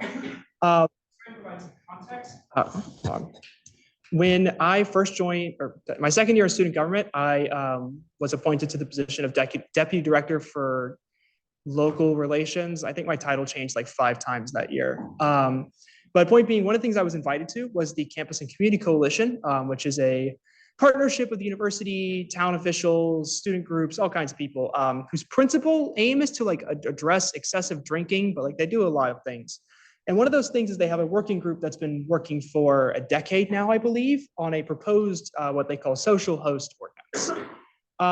When I first joined this working group as the student government representative, I didn't super understand what was going on until Fran Muse, who's the director of student legal services, amazing person, by the way, explained it to me. Basically, this ordinance, some of you may remember Raina Young discussing it last year, would create a new type of civil offense under the Chapel Hill Municipal Code, where essentially if there is a loud or disruptive gathering that occurs at a property, all of the individuals who are the property owners or on the lease for that property can be fined for that event, regardless of if they were present at that event or had any knowledge of it. The proposed fines for this violation have shifted a lot. When I was on the working group, it was $1,000 initial fine. I think now it's, I don't know, the director Khan can probably explain what it is at this point. This is a bad policy, like for just so many reasons. It holds people responsible for events they had nothing to do with. It is a policy directly targeted at students for frankly being students, and it just wouldn't address any of the things that the Campus and Community Coalition says that it would address. Social host ordinances were pioneered out on the West Coast in California as a way to target parents who give minors alcohol. It is designed principally as an alcohol control ordinance. It is being proposed here as a party control ordinance to penalize students for having loud parties, because there are some neighborhoods that are less than thrilled that students live there. And I understand that, and I sympathize with those neighborhoods. But we need to address the reasons why students live there. And it's because that's where affordable housing is, because you can't build housing in Chapel Hill and there's not enough dorms on campus. So passing this ordinance does nothing to address the actual problems that cause students to live in these neighborhoods and disrupt what are traditionally family areas, and instead punishes students for the fact that they are students trying to have a good time in college. And yeah, some students take it too far. They do disrupt neighborhoods. They should be held responsible. There are already ordinances in place to do this. Noise control ordinances are a thing. Chapel Hill Police already have authority to fine you if you have excessively loud gatherings. Some of y'all might be familiar with the party registration tool that exists. Like, there is already a system here. We do not need this ordinance. It is objectively harmful. And I think that as the representatives of the undergraduate student body, now time for us to take a stand on this and make it clear to the Chapel Hill Town Council that we as students do not support this. I will, if the chair allows, yield to Director Khan for further comments. Without objection. Thank you, Speaker Gary. For those of you, of course, as you know, I'm the Director of State and External Affairs. Last year, I worked very closely with Raina Young as the Assistant Director of State and External Affairs. And Speaker Gary, as he mentioned, has been working very closely with the working group and with Social Host for many years. As of right now, and this I didn't mention in my thing, because again, the whole sleep thing, as of right now on the 24th, and this is something that I've discussed with Speaker Gary, which is why it's so crucial for us to talk about this today. On January 24th, the CCC and Good Neighbor Initiative plans to submit their petition of Social Host to the town of Chapel Hill. At that time, not myself, but my Deputy Director of State and Local Relations will be speaking and will be stating it is the thought of the executive branch that we do not support this social host ordinance, and that will be made very, very clear. It is my hope that with the passing of this resolution, we are able to we're able to essentially tell the town of Chapel Hill that the social host ordinance is not something that we as student leaders and student advocates see as something that is, I think it was Treasurer Grodsky who said this, but it was, innately just anti-student. But a big thing, I can of course answer any questions that you have. A big thing that a lot of people are freaking out about, especially when, social host ordinance documents got leaked a few years ago, is this whole idea about fines, $1,000, everybody on the, lease getting fined $1,000. And within my work, as well as my deputy's work with the CCC and Good Neighbor Initiative this year, in our conversations about like, oh, who's getting fined? Are they going to get fined? The way that it has been presented to us is, oh, we're going to submit a petition. And then if the town wants to pass it, they can pass it. But like Speaker Gary mentioned as well, it's better to just, be out and ahead of this whole entire situation and ensure that the town does know that we as student leaders and advocates do not support this policy. I will also say that as far as what is it? Here I have it written down. As far as like why this is also innately anti-student, it's mentioned, obviously, like many people will say, oh, well, like Gary mentioned, these are students are moving there because that's where the housing is. It's our opportunity, it's our job. That tells us as student leaders, okay, well, maybe we need to do something about housing. Maybe that's something we need to work on, right? This would, I guess, de facto put a Band-Aid on that issue. And of course, that's not what we want. But a big thing is like, let's say this petition on the 24th goes, right? And the petition is like, the chapel says like, oh, we'll pick it up. If that happens, it would put the burden of ensuring that, who's going to pay this $1,000 fine? Everyone's going to get fined. Are they going to do it? Are they actually going to do it? It would put that burden on street level bureaucrats, which would disproportionately impact minority students and minority student populations, and would further disadvantage them. And also with a lot of these students being impacted and going into areas where there are more affordable options for housing, we don't want to double down on kids, guys. Come on. I mean, I'm classifying us as kids as well. But I think a big thing is I'm more than happy to answer your questions. Is even the people that are saying, oh, well, you can get it appealed. Oh, you don't have to pay the fine. Okay, but like, you're going to sit there with somebody that's going to tell you, oh, you don't have to pay the fine. What if that person institutionally, is going to judge you? Or what if that person, you're not even meeting with them? We all know how bureaucracy works, guys. Come on. But I know no one was fighting me on that, but I just wanted to say it. But I'm more than happy to answer any questions. And I really think this would be an extremely, extremely necessary collaboration and would, like I've said, the executive branch is already going to make it clear that we do not support this policy, but the passing of this resolution would be showing that we as an executive branch and as a legislative branch, kind of holding hands, skipping around, dilly-dallying in the daisy field. So At this time, are there any questions for the sponsor? If there are no questions, then at this time, are there any points, motions, or speeches? I move to suspend all necessary rules and adopt this resolution by unanimous consent. Without objection. The resolution is adopted by unanimous consent. The resolution is reported favorably by unanimous consent. We will now move into consideration of USR 105-138, resolution for graduate and professional student representation on the UNC Chapel Hill Chancellor Search Advisory Committee. To the speaker, who should be considered the sponsor of this? I believe it lists Speaker Pro Tem Earl as the sponsor. It's not linked on here. Do we have it pulled? If you flip over to the email tab, it should This? be, yeah, the first one. Thank you.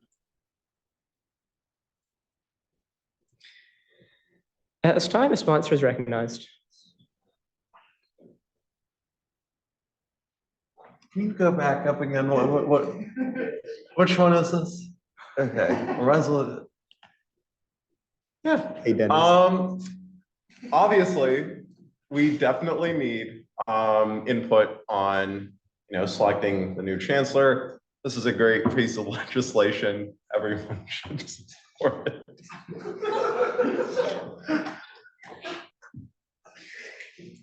Query. Dennis, can you just make a motion to let me speak? I move to extend speaking privileges to the JGC chair. Without objection. Objection. Withdrawn. Okay. Hi, yeah, I am here. This is actually why I'm here tonight. This is Katie Heath, for those of you who don't know her, Executive Vice President Senior Vice President of the Graduate Professional Student Government, which means she's President of their Senate. And tonight, a very similar version of this bill was adopted in GPS Senate. Essentially what it does is it sends a letter to top-level administrators and trustees and members of the university system who are creating the committee that will select our new chancellor. There is a standing precedent that this committee includes undergraduate and graduate members, though for some reason in the initial floating of the new structure, this was not included. This might have to do quite simply with Interim Chancellor Roberts' lack of exposure to our norms of student governance. I understand that we are something of an outlier in the field of how these things operate, having a split governance. But we did have the GPSF president and the USG president both serving on the last search committee. So this is signing the undergraduate Senate name onto that same letter to extend our full support, to show that not only graduate students support this measure, but also undergraduate students in defense of a bedrock principle of our method of student governance. If you have questions, Katie might be a better answer for them than myself. Without objection, I will allow questions to be directed to the GPSG Senior Vice President. At this time, are there any questions? Yes. In the version of the letter passed earlier tonight, did it mention undergraduate student representation?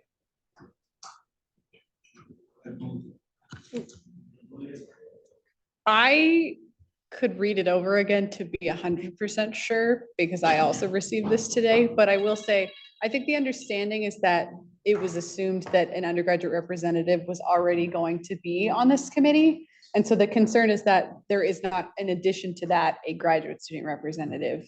So the letter is specifically calling for both, not replacing, right? It's in addition to what already exists, adding. Does that answer your question? Yeah. Chair Baruch. Mentioned notes in section 1 to appoint one currently receiving chapter 1 undergraduate student. So, yeah. Are there any further questions? If there are no further questions, then at this time, are there any points, motions, or speeches?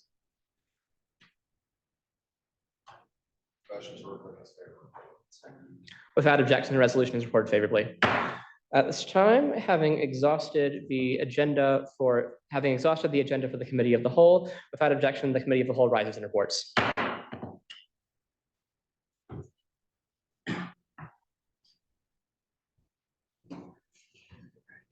Thank you, Chair McClanahan, for presiding over that. We will now, seeing as we have no items on the consent calendar, we will move to the general orders calendar beginning. Yes. The items on the items of course favor to be a poll on. I move to adopt consent calendar by its consent. Thank you for that. Without objection, the consent calendar is adopted. All right, we are now in line for general orders, beginning with USR 105, 135, a resolution amending the Constitution to provide a mechanism for provision of additional funding to CUSO.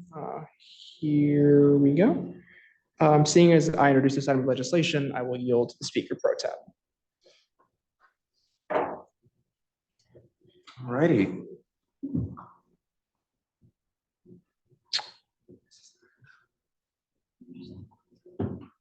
Speaker Gary, would you like to introduce the legislation? I will say very briefly that we don't have really any choice. And I'll yield to the treasurer to explain the details.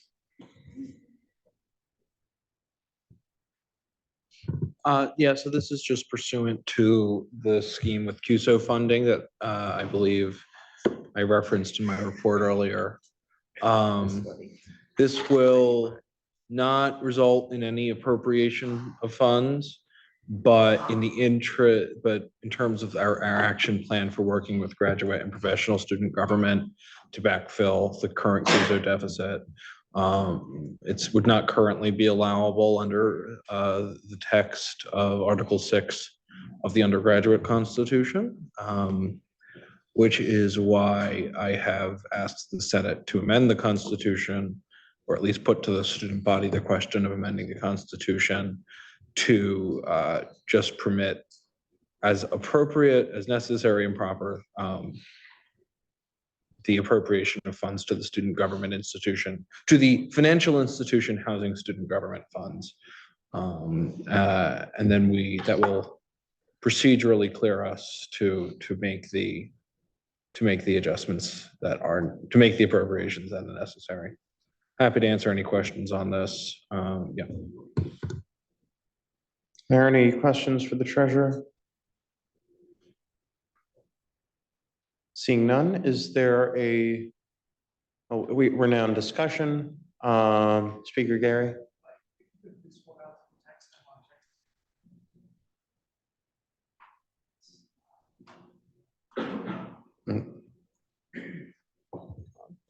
Yes, I would like to move an amendment, adding a section 2, directing that this be placed on the ballot for the spring general election, and a section 3 stating the referendum question. I believe the speaker wants that as section 1 and then section 2 after that. Oh, yeah. Not as both. Okay, well, why is this? Is the question put to the student body, not just whether or not to adopt the constitutional amendment? Yes, but you can provide additional context as like, do you support an amendment to do this thing for this reason? And given that I don't believe most students are going to be familiar with what CUSO is or why we should do this, I think we should provide at least a little bit of context for them. And is that a BOE policy? It's in the undergrad code on the rules concerning referendum questions.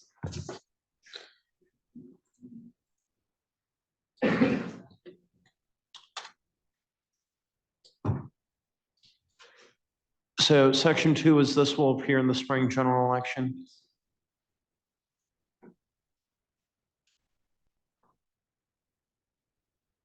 If it would be easier, if you flip to USR 105, 136, you can copy the language from that item that would, or in the next document, in the next legislation, you can copy the language from the end of that. It should have the requisite language. Just scroll down to the end. The last thing.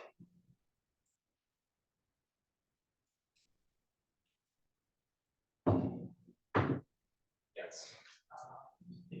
Yeah, just copy the language from section 2. In section 3?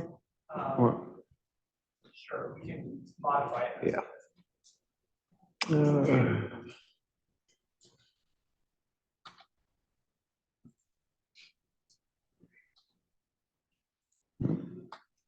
Mhm.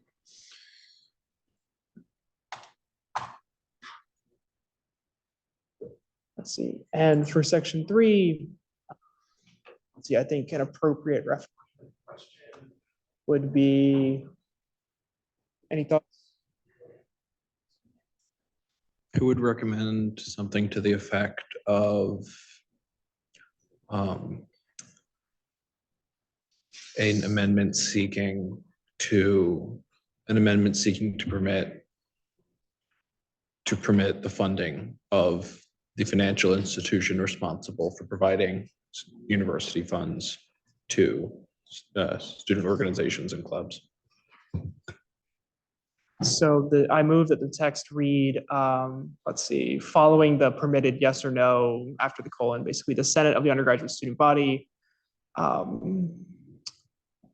proposes this amendment to allow for the funding of the institution housing student government funds.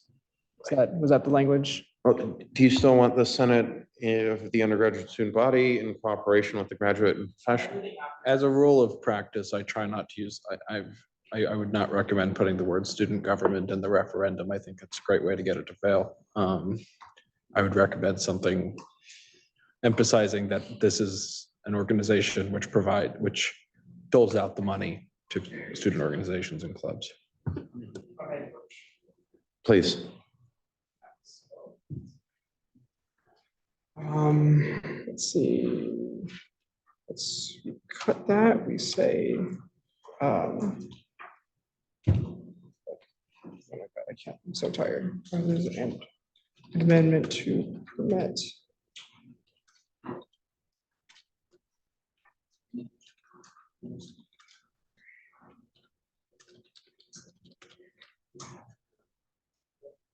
See it then. Amends. See, it's chapter 2.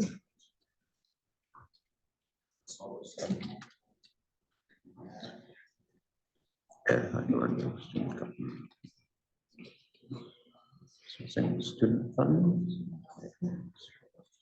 Student government funds. Is that good?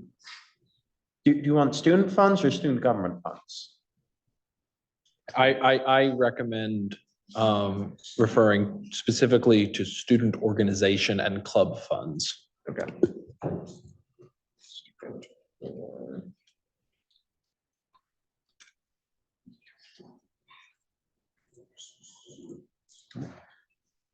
Are there any further points of discussion?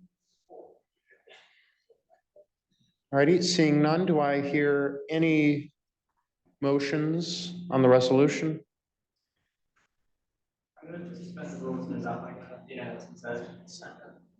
Without objection, the resolution is agreed to. All right. We are now on USR 105-136. A resolution to adopt a constitution of the student body. Speaker Gary, would you like to introduce this piece of legislation? Yes. I'm not going to go through this line by line. As you can see, it is quite a lengthy document. It is currently 10 o'clock. I'll provide some context though. In 2017, we adopted a new constitution of the student body. This constitution was adopted, let's say, during a fraught process, in a time in student government history that is less than stellar. It was adopted in a very rushed timeline. Student government was more or less, let's say, ordered to make certain changes. Some of which were good, some of which were less than good. And the problem with this is when this constitution was written quickly and with a lack of attention to detail. And this has left us with a number of problems. And it has created institutions which have no longevity and are prone to failure. I think since I've been in the Senate, I think once a week, someone has basically said, we can't do this because the Constitution prohibits it. And it's usually because of some ridiculous provision that makes all of our lives more difficult. I think there are numerous provisions in the Constitution that are like plainly absurd, that make the student body president's job in particular impossible. That there are provisions that provide loopholes upon loopholes for people to exploit should they choose.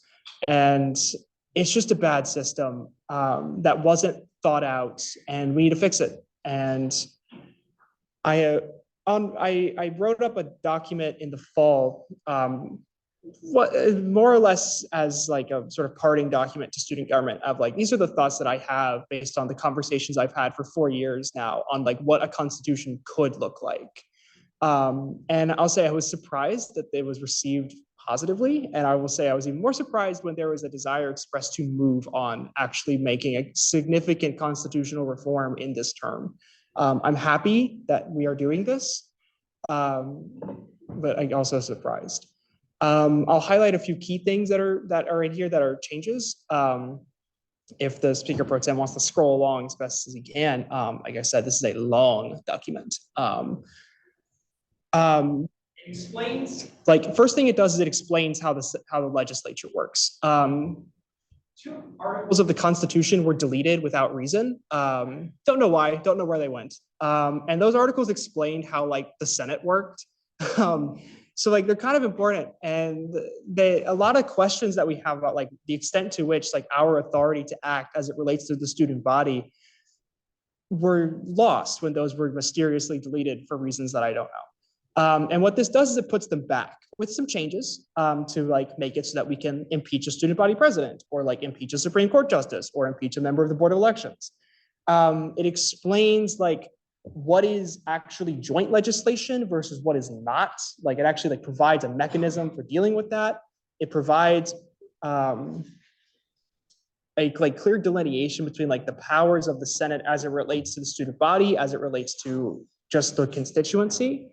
In terms of executive branch reforms, there are many. The most important being the return of the office of student body vice president. Essentially just whoever the not student body president is, they are the student body vice president. And like, that doesn't give them anything beyond that recognition. It fixes the order of succession, which is a huge deal for me. The Supreme Court is heavily restructured. They'll be allowed to have a chief justice without all 5 seats being filled, which has been a chronic issue. They'll also be able to issue advisory opinions. In limited circumstances, if the Senate or JGC asks for one, if they believe a bill is unconstitutional, they can ask the Supreme Court to give sort of their opinion as to like what they think. I like this. I think it gives the Supreme Court something to do, which they, is a part of the reason why they go defunct is they usually don't have things to do. And it gives us a way of like getting definitive answers to questions that we have. Because there are always going to be questions as to how the system works. And right now, our solution to it is to kind of agree to disagree. And like, that's not productive. We need an answer. The Board of Elections is significantly overhauled. They are allowed to have a chair without having full membership, which was a big fix they have been wanting for years. Actually like explains how like election rules work, and like makes it so that there aren't circular definitions that lead to nowhere. Another big change is fixing a lot of how JGC works, which I know has been a constant source of complaints. It clarifies that only the legislative members of JGC are allowed to vote on legislation, because the current Constitution says 2 different contradictory ways of voting. It provides for an actual way to appoint a JGC chair and a way to remove the JGC chair. You can see Matthew booing. There's just there's just like a lot of changes. I would say like the goal here is to preserve the spirit of the 2017 Constitution, which is separate governments for graduate, undergraduate students, but maintaining a way that we can act as a whole student government on issues when it does affect everyone. It doesn't disrupt that status quo in ways that in any way that I have tried very hard. I have tried very hard to write documents that does not just delegated authorities of student government. So like finances are unchanged, the trustees. Yeah, like I said, it's a long. lot of people have been involved in providing comments. Really, shout out to Kendall Winter, who wasn't here, but she went through and line edited this whole thing over break, which I appreciated. And yeah, that's kind of the presentation I have for you. I will yield to questions if there are any. Are there any questions for the speaker? Senator Hendricks. So looking at your change, making the student body vice president, that would then, so that basically stating that like, the undergraduate student body president, a graduate student would now be the vice president. So the undergraduate vice president is not the student body vice president. The student body, we haven't had a student body vice president since 2017. What this basically would, so like, this is part of the confusing thing about joint governance is that the SBP and the undergraduate president are two totally distinct legal institutions. And that in an original draft of the Constitution, the SBP was actually prohibited from using any executive branch staff from working on any SBP related matters. That was deleted because that was an absurd idea. So like what this basically would say is like, so like for right now, Chris Everett is the student body president, Lauren Hawkinson would be the student body vice president. This wouldn't change that Katie Heath is the graduate professional senior vice president and Rebecca Siegel is the undergraduate student body vice president. It wouldn't change that at all. It's just like it's a way of like symbolically showing that the graduate and undergrad presidents should work closely together. Like they are part of one executive. And a way to basically like fix the succession, because for those who don't know, if like Chris Everett resigned tomorrow, Lauren Hawkinson, the GPSG president, becomes student body president. And then at that point we have a problem because if Lauren Hawkinson resigned as student body president, it's just a nightmare. Like the order of succession just totally screwed up. And what this basically fixes is it allows these offices to freely float amongst all the different positions we have across constituencies. So like if for some reason we're like 5 student body presidents deep, it's not a catastrophe. So I hope that answers your question. Yes. So do we have to submit this? It has to be like joint legislation for the constitutional? Yes, it's an amendment to Chapter 1. So at a minimum, JGC would have to approve it. Senior graduate professor, Vice President Katie Heath is here and I know something has been sent to the Graduate Professional Senate. I know they have a plan to consider it. So I would defer to her on their schedule of considering. I'll just say, we really wanted to see it at Senate, but I could not make them do it.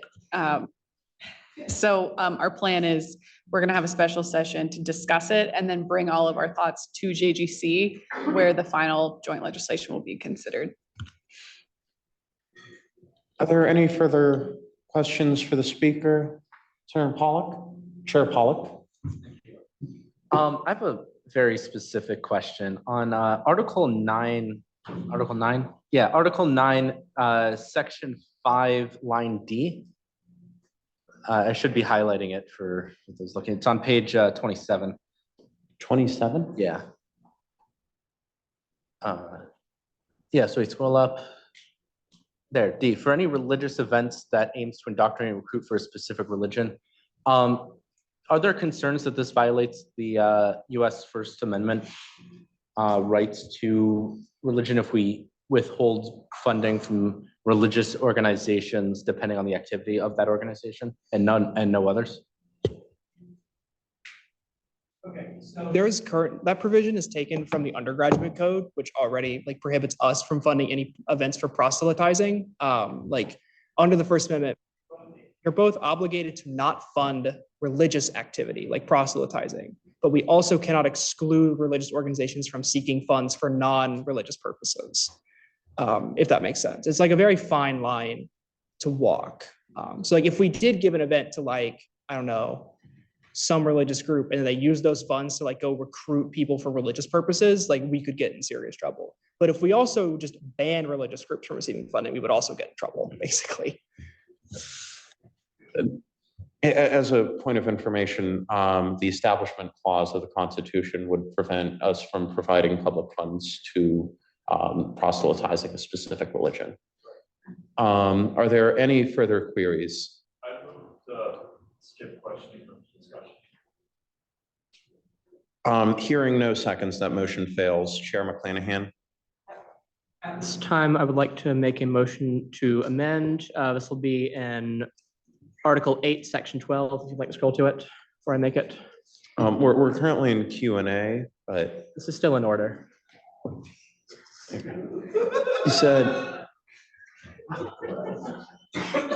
Okay, Article 8, you said? Yes, Section 12, What page is this on? like 19 to 20. It's the JGC part. Logan, are you okay? Okay. At this time, I move to strike the phrase, quote, "at such times and at such places whenever called by the chair," and insert prior to the final period, quote, comma, space, "at such a time in such a place as such petition shall and must specify." If you have that written, do you want to turn on suggestion? Or the Yes, I can do suggest that. mode on your computer, and you can write that in. Pardon? Can I ask questions on? Yeah. What would that actually change? Okay, so this is like the fifth level fail safe for if the JDC chair goes rogue and just refuses to call a meeting because they know they're getting their own office. Under the current wording, even if a petition calling a special meeting is submitted by the members, the JDC chair could theoretically just refuse to call the meeting on that petition. And the only body that can remove the Joint Governance Council is the Joint Governance Council itself. So theoretically, now this is like a massive constitutional crisis. But theoretically, the only thing that can stop that is the Supreme Court just kind of extra legally ordering a meeting of the Joint Governance Council. I don't expect this to ever be a problem, but when you are writing constitutions, you put in fail safes upon fail safes upon fail safes, as we have learned many times throughout history. Does the current Joint Governance Council chair agree with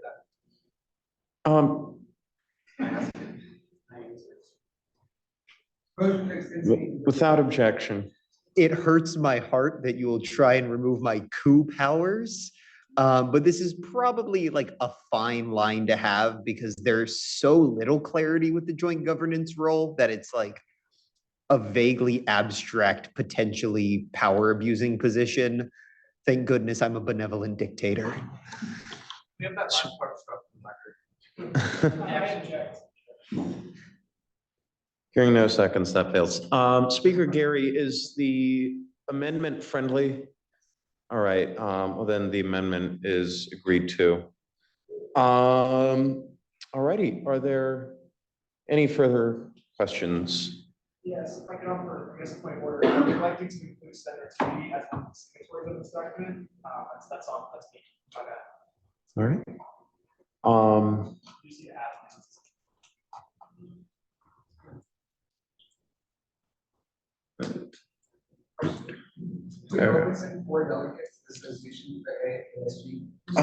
Senator, how do you spell your last name? T-A-L-A-T-I. T-A-L-A-T-I. Like that? Yeah. All righty. Are there any further queries? Speaker, May I clear from you?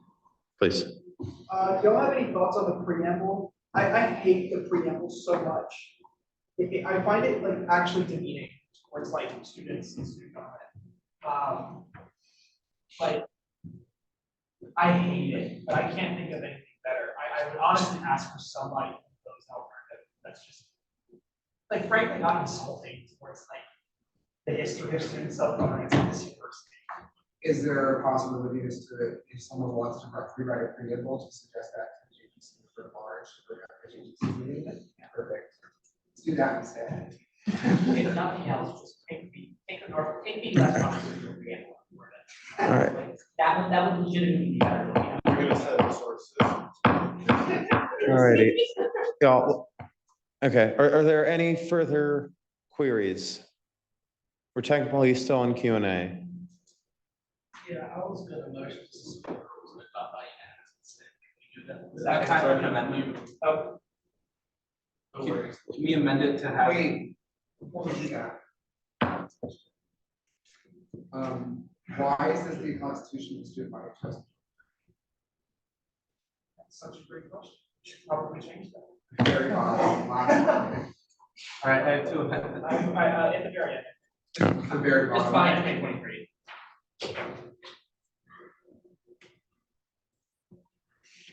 Is this friendly? Yes. Are there any further queries? Yes? Adding section 4, encouraging the graduate professionals or student senate to redraft the preamble.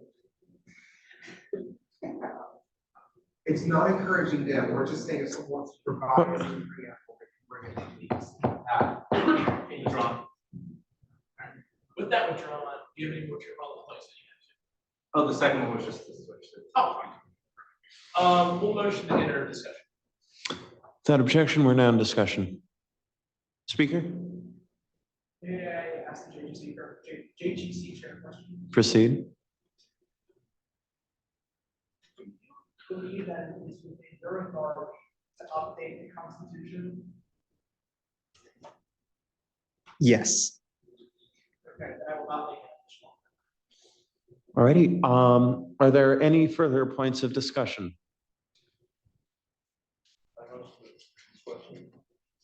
Without objection, we are now in voting procedure. I move to adopt by unanimous consent. Second.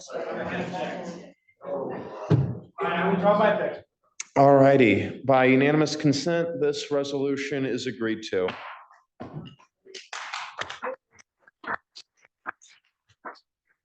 Alrighty. I believe you also introduced this piece of legislation. We did already do this. I believe that one. We already done this one. Are there any we haven't done yet? Let's go. Where's the agenda? It's 134, it's the last one. It's right here. Here. All right, I got this. You can go take a nap. Okay. Okay.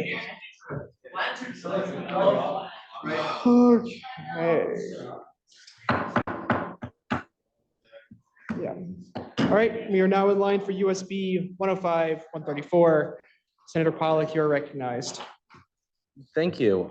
This is a pretty self-explanatory bill. We currently do not have a flag in this room, and I think it would be really cool if we did. If you scroll down to the bottom to Appendix A, there are mock-ups of what I think our flag should look like.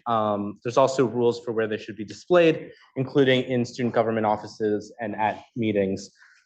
This will help our kind of branding as an organization, but make us look more official. And I think it'd be cool. So yeah, please pass this. There are questions. We are in questions. Forgot about that. Let's see. Chair Baruch, you're recognized. What size?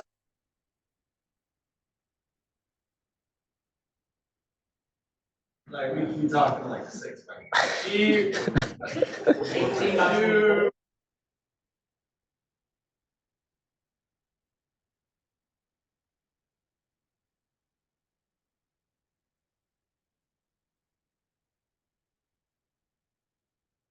Further questions? Let's see, Senator Hendricks.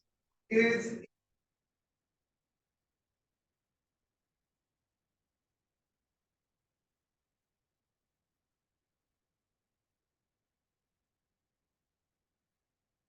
I believe so. This is one of the functions that a legislature gets is the ability to pick symbols. Those tend to be in federal government, and state governments, and city governments up to the legislature and not the executive.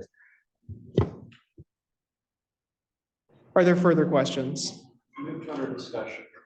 Is that Or was so discussion? are you seconding the motion in discussion?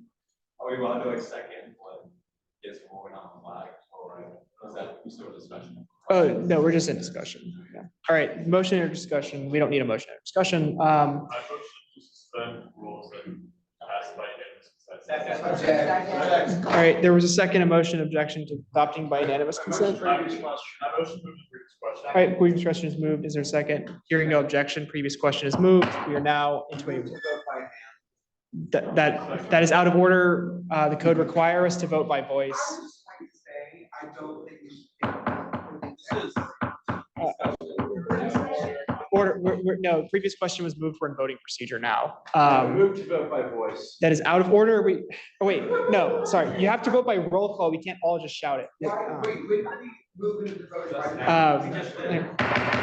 Senators, please. Senator Toledo moved. There was a second from like 6 people. There was no objection. I thought it was a previous question to go back discussion. No, previous question means that you're calling the previous question, which is the item of legislation, and voting on it. So we are now in line for a roll call vote on this item. Okay. Just for sake of simplicity, I'm gonna call the roll. All right. You want to do it? Okay, great. I want to sit down. All righty, Senator Hagan. Senator Hendricks. Let's see. Senator Talati? Yes. Sorry, yes? Yes. All righty. Senator Fiore? Yes. Oh, yes, yes, yes. I know, I didn't hear you. Senator Kim? Senator Wilcox? Yes. Senator Forbes? Yes. Yes. Senator Guskowitz? Yes. Senator Jones? Senator Wilson? Not here. Senator Mana? Senator McDermott? Can someone get the door? Someone's trying to get in. Senator Langley? Yes. Senator Longo? Senator, oh, that's me. Yes. Senator Hodges? Senator Jessup? Senator McClanahan? Aye. Senator Schneider? Senator Baruch? Let's do on record, oh, hell yeah. Senator Leonard? Yes. And Senator Paul? Sorry, yes. All righty, by a vote of 19 to 1 this legislation passes. All right. Hold on, everybody. Hold on. There was a motion to discharge the resolution from O and A. Let me pull it up real quick.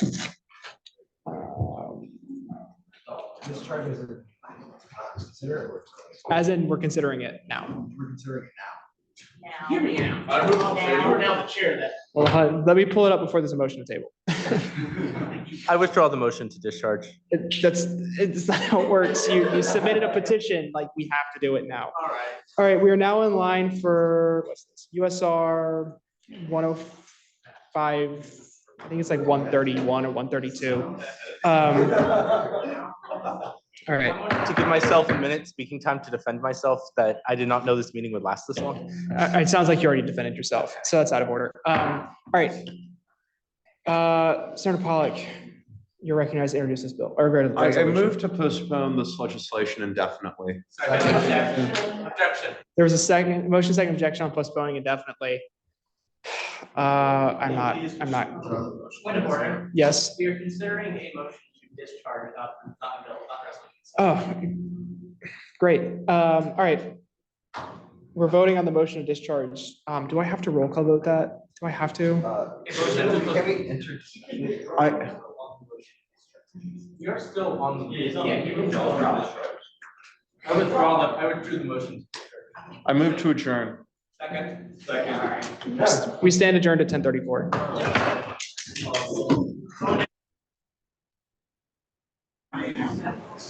Let's see. Senator Pollack, come up here. We got to talk business.